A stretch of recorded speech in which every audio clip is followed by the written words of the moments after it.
What's going on, everyone? Today we're going over Utah's famous Mighty 5 national parks. I've spent plenty of time in these beautiful parks, and Bree and I have really dove deep into lesser known places over the years. Today I want to share with you our favorite hikes across all 5 national parks to help you plan your Mighty 5 road trip in 2025. For this video, because we have 50 places to go over, I will run through the locations quicker than I normally do, but if you want more information for all of these hikes, I have individual top 10s and hiking vlogs from each of these parks on the channel. The best way to do the Mighty 5 is via a road trip. You can't fly between the parks. The main hubs to start a trip would be Las Vegas, Salt Lake City, or Denver. For purposes of this video, we're going to start in Las Vegas and hit Zion first, and then make our way east to Moab, ending theoretically in Salt Lake City with a one-way car rental. If you haven't already, hit that thumbs up button, subscribe to the channel, and without further ado, let's dive right in. This is my top 50 hikes in Utah's Mighty 5 national parks. Our first park of the Mighty 5 is going to be Zion, which is my favorite of Utah's national parks. So first up on the list is Emerald Pools, which has to be one of the coolest hikes in the park. It's heavily trafficked, so you will be doing this hike with a bunch of other people, but it's worth it, and if you leave early, you can beat some of the crowds. The Emerald Pools trail is about 3 miles round trip with 600 feet of elevation gain to visit all 3 of the pools, lower, middle, and upper.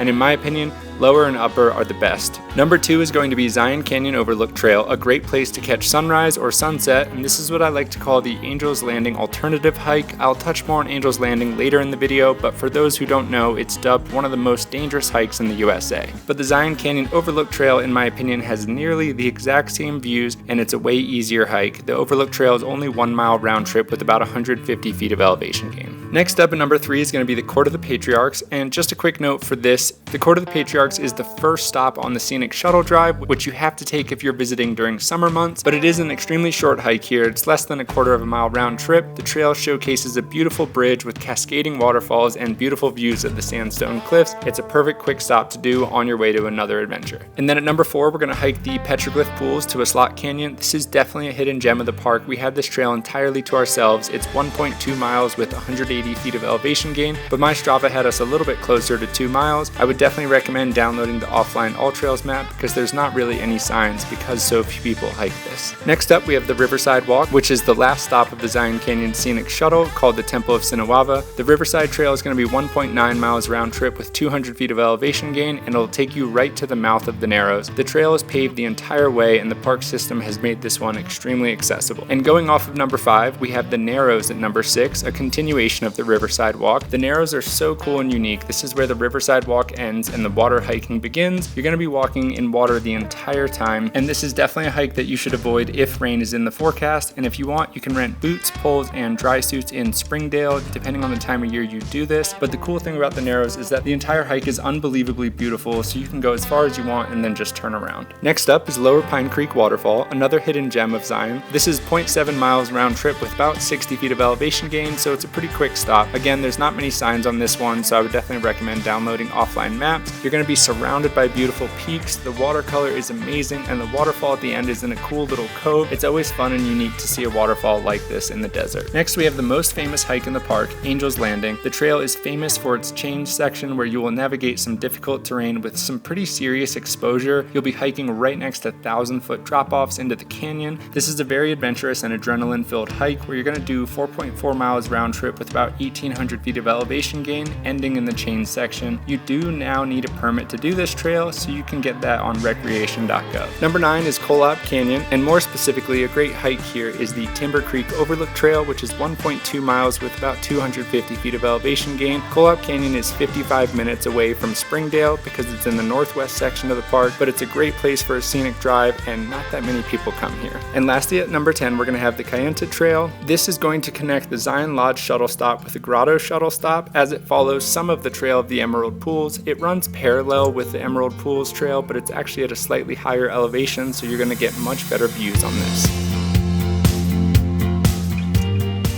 Next up, we're heading to our second national park, Bryce Canyon. From Zion, it's going to be roughly a 2-hour drive to get here. This park is probably the only one that you can see in a single day if you are short on time. There's plenty of hikes, but it's mostly comprised of viewpoints that you'll drive to across the 18-mile scenic park road. First up on this list is going to be Bryce Point, which is one of my favorite overlooks in the entire park. You're going to have less than a quarter mile of a paved walkway to get to Bryce Point. You'll have beautiful views the entire way, and once you reach the end, you'll have stunning views of the hoodoos and the park in 360 360 degrees. And at number 12, we have Sunset Point in Wall Street. This is another overlook that you only have to walk a few feet away from the parking lot, but I did group this together with a hike to Wall Street because that's just a switchback or two below Sunset Point. The hike to Wall Street is along the Navajo Loop Trail, and there's a hole in the rock at the bottom that gives you a beautiful framing to the hoodoos behind it, and the awesome view of the tight switchbacks makes for some great photos. At number 13, we have Natural Bridge, one of my favorite spots in the park. This is a beautiful 85-foot tall rock formation that doesn't require any hiking to get to the overlook. Again, it's at the parking lot. It's towards the end of the scenic drive, which means this is not open year-round. At a glance, you might not expect it, but Bryce Canyon sits between 8,000 and 10,000 feet above sea level, so the park gets a lot of snow, and sometimes the scenic drive is closed some of the year.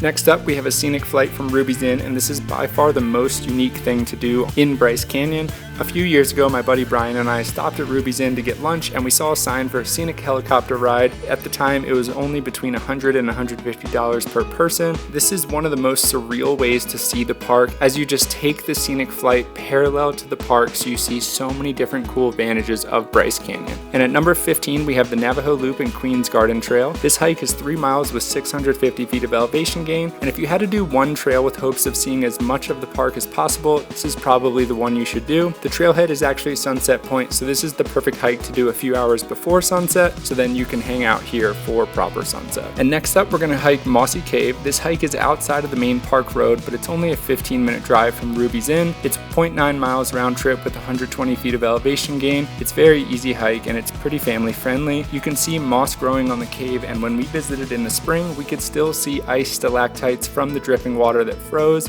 And another cool part of the hike is the waterfall and the rock windows you get to see along the trail with crystal clear water amongst the rich orange colored rocks. At number 17, we have the Peekaboo Loop, which is another awesome hike that gives you an opportunity to get up close and personal with the hoodoos. If you do this entire hike, it's 5.2 miles with just under 1,500 feet of elevation gain. However, if you just want to hike some of the trail, you can go as far or as little as you'd like and then just turn around. At number 18, we have another awesome overlook, Rainbow Point. This is at the very southern end of the park, so you will drive the Bryce Canyon Scenic Drive until you can't go any further, and it'll take you straight to this overlook. But because this is at the end of the road, this is another one that isn't accessible during some winter months. And at 19, we have Inspiration Point, which is a unique overlook because you'll get 3 different overlooks into the Bryce Amphitheater area. Each overlook is at a slightly different elevation, giving each a unique view from the parking lot. If you do visit all 3, you're looking at less than a half-mile hike in total. And if you visit the park in the winter where there's some closures, this is a great option for something to see, as it's in the first few miles of the park road. And our last stop in Bryce Canyon is Thor's Hammer, which is a really cool rock structure that looks exactly how it sounds. This rock sticks straight out of the ground and looks like Thor's hammer, just waiting for Chris Hemsworth and the Avengers to come and get it before their next movie.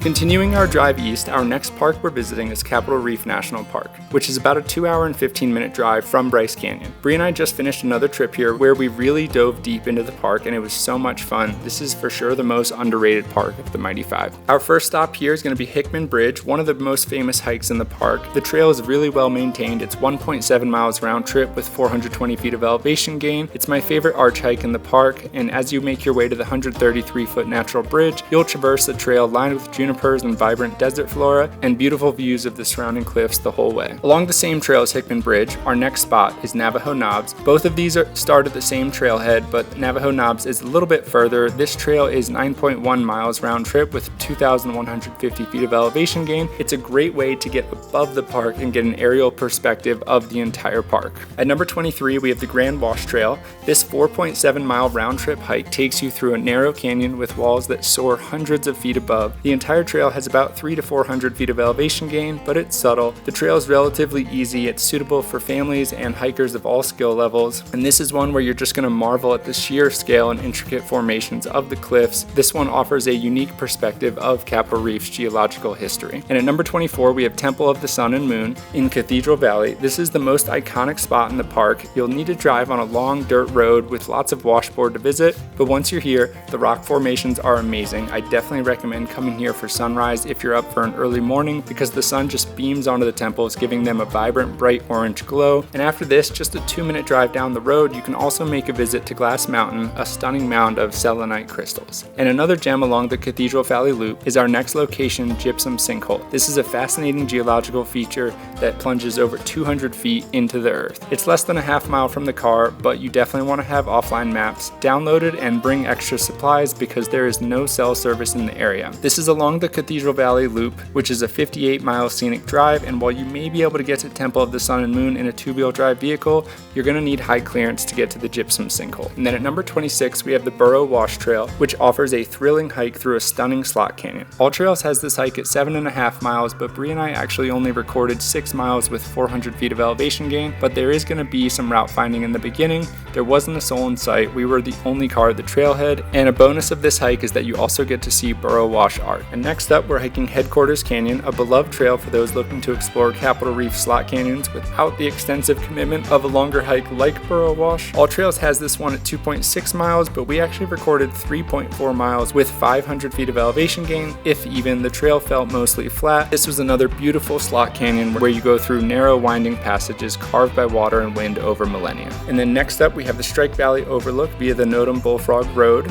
And this is an adventure in itself thanks to the scenic drive along the winding bird trail switchbacks. You're going to get an amazing panoramic view gazing out over the expansive Water Pocket Fold and the surrounding valleys. This is such a remote area of the park, but it is so cool getting out here. If you do this as a day trip from Torrey, it's going to be a very long drive, but you can probably do it in any 2-wheel drive vehicle. But for Strike Valley Overlook itself, you are going to have to turn off of the road, and from this point, it's 4-wheel drive only. So if you don't have 4-wheel drive, you're going to need to hike 6.2 miles round trip from this turnoff. And at number 29, we have Gooseneck's Overlook. This short trail is a must visit, leading to a vantage point with jaw-dropping views of the twisting Fremont River far below. It's especially stunning at sunset when the canyon walls glow with vibrant orange colors. The huge canyon view below is a view of the park I've never seen before. It's so accessible, and I can't believe more people don't go to this one. And at number 30, we have Cohab Canyon, a hidden treasure located behind the historic Fruita District. This 3.4-mile round-trip hike begins with a steep climb, quickly leveling out into a maze of colorful sandstone canyons and rock formations. Round trip, it has about 800 feet of elevation gain, and this one has interconnected trails like Cassidy Arch and Frying Pan Trail, so if you want to combo a few trails together. And then another offshoot of this hike, if you want to see something else, is North Fruita Overlook, which you can add for less than a half mile. And I want to put a bonus location at 30.5, which is Cassidy Arch. I haven't been to this one because it was closed last time we were there, but it's 3.1 miles round trip with under 700 feet of elevation gain for the shortest route there. We had it planned recently, but couldn't do it because it was closed, but I still want to mention it.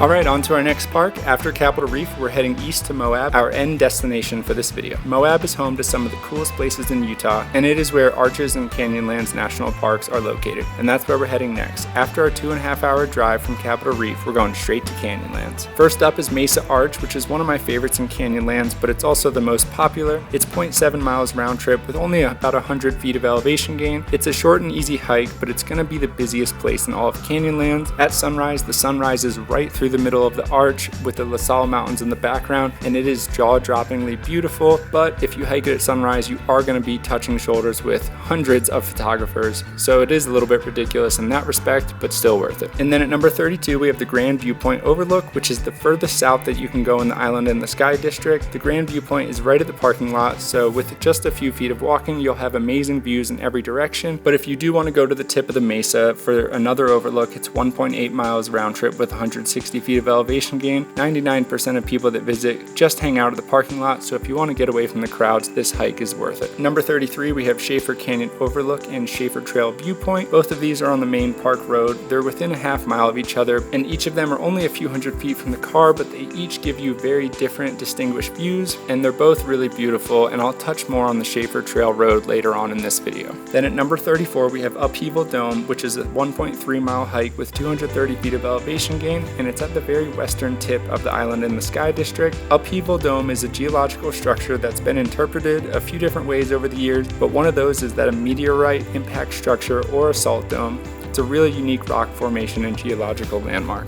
And at number 35, we have Druid Arch, which is a hike that I don't think gets enough credit. It took me a few times of visiting Moab to do this one just because it's a bit far. It's closer to Monticello, so it's quite the day's outing. From Moab to the trailhead, it's an hour and 45 minutes one way. Then from there, the hike itself is 10.5 miles round trip with 1,600 feet of elevation gain, so it's a big day trip. And at number 36, we're actually going right next door to Canyonlands and visiting Dead Horse State Park. It's only a 20-minute drive from the Island in the Sky Visitor Center, so it's definitely worth taking the time to stop here. There's not really any hiking trails here. You're really just driving to the viewpoint at the end of the road, but it gives you beautiful views of Canyonlands, Island in the Sky District, the Potash Ponds, and the La Salle Mountain Range. It's a great place for sunrise or sunset.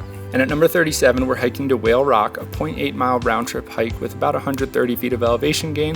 You can see Whale Rock from the parking lot or driving past it to get to Upheaval Dome, so you can just view it from a distance, but I would recommend hiking out to it. It's unique because you actually get to scramble and climb around on some of the beautiful smooth sandstone rock that Canyonlands has to offer. And at number 38, we have a quick stop to Candlestick Tower Overlook, and this is just a roadside stop. In the distance, you're going to have great views of the park and the main standalone rock formation that is Candlestick Tower. This is a cool perspective too because it gives you a vast view of the western side of Canyonlands overlooking the Maze District. And at 39, we have the Schaefer Trail Off-Road Drive, which is a 19.6 mile scenic drive, and this connects Moab to Canyonlands. You'll pass the Potash Ponds and the lower side of Dead Horse State Park, and this is going to be the most unique way to drive between Moab and Canyonlands. And it finishes at the overlooks that I mentioned earlier. And at number 40, our last spot in Canyonlands is the Chesler Park Loop, which is back in the Needles district of Canyonlands next to Druid Arch.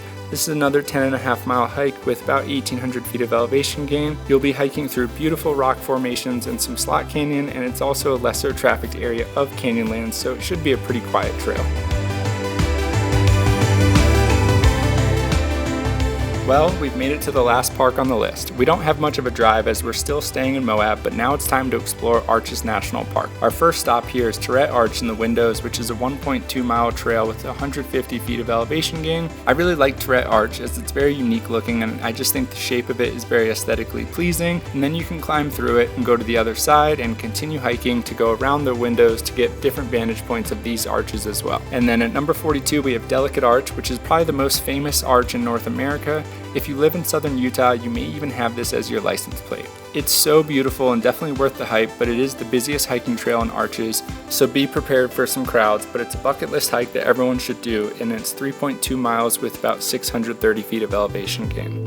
And then at number 43, we have the Park Avenue Trail, which is 1.8 miles and 300 feet of elevation gain. And this hike is stunning, but even if you end up not hiking this trail, make sure to pull off into the parking lot because the parking lot itself may as well be its own stunning viewpoint of Park Avenue. Next up is the second most famous hike in the park, Double Arch. It's practically on the side of the road. It's only a half-mile round trip from the car with minimal elevation gain, but my favorite thing about this is once you get there, you can climb up in the cave that sits below the arches. It's beautiful, you'll get some unique views, and it's just really fun to climb around on. And then at 45, we're hiking Cove of Caves via the Parade of Elephants Trail. This is actually located just behind Double Arch, so you can combo hike this with Double Arch. From the car, it's 1.1 miles with 200 feet of elevation gain total, and this also includes Cove Arch, another beautiful rock formation on the trail. This whole area back here is often overlooked because of Double Arch being right there, but it's a very cool viewpoint and you're going to get way less people back in this area behind Double Arch. And at 46, we have Sand Dune Arch, which is a 0.3 mile round trip hike with just over 100 feet of elevation gain. If you visit in the winter, there's definitely some slippery sections, so be careful, especially in the Slot Canyon area, but the arch is so unique. It's one of my favorites in the park, and if you go in the summer, it's a great place to hike and find some shade away from the desert heat. And then number 47, we have Balance Rock Loop, which is a cool rock structure that you can actually see from the road, but it's definitely worth getting out of the car and hiking up next to it. It's just 0.3 miles with 50 feet of elevation gain. You're essentially just circumnavigating the Balanced Rock to give you different vantage points of it. And at number 48, we have Landscape Arch via the Devil's Garden Trail, which is 1.9 miles with 250 feet of elevation gain. And what makes this one of the most unique hikes is that this is the longest arch in all of North America with an opening of 306 feet. It's extremely delicate. There's actually pieces of it that have broken off over the years, so they have it fenced off, and I just want to have a quick comment to please respect this fence and respect all of these places in this video. Our second to last spot on on the list is Pine Tree Arch and Tunnel Arch, which is actually the same trailhead as Landscape Arch, so you go through similar slot canyon rock structures, and these are just two cool arches that are a little bit off the beaten path that don't get as many crowds as some of the other places in the park. Our last hike of Utah's Mighty 5 is the Skyline Arch, another quick and easy hike or roadside stop. You can see it from a distance, or if you want to get up close to it, you can hike the 0.4 mile round trip hike with just 30 feet of elevation gain. Sometimes this hike can be overlooked, but it's another cool spot to check out and avoid the crowds if you want to find some nice quiet solitude in the park. Anyways, I can't believe it, but that's going to wrap up this massive video. If you're still watching, thank you. I hope you found this video helpful in your upcoming Mighty 5 trip planning. If you have any questions or memories of the Mighty 5 you want to share, please leave a comment down below. And if you haven't already, subscribe to the channel and check out some of the other travel guides and top 10s we have from places all over the country and globe. Thanks so much for watching. I'll see you guys later.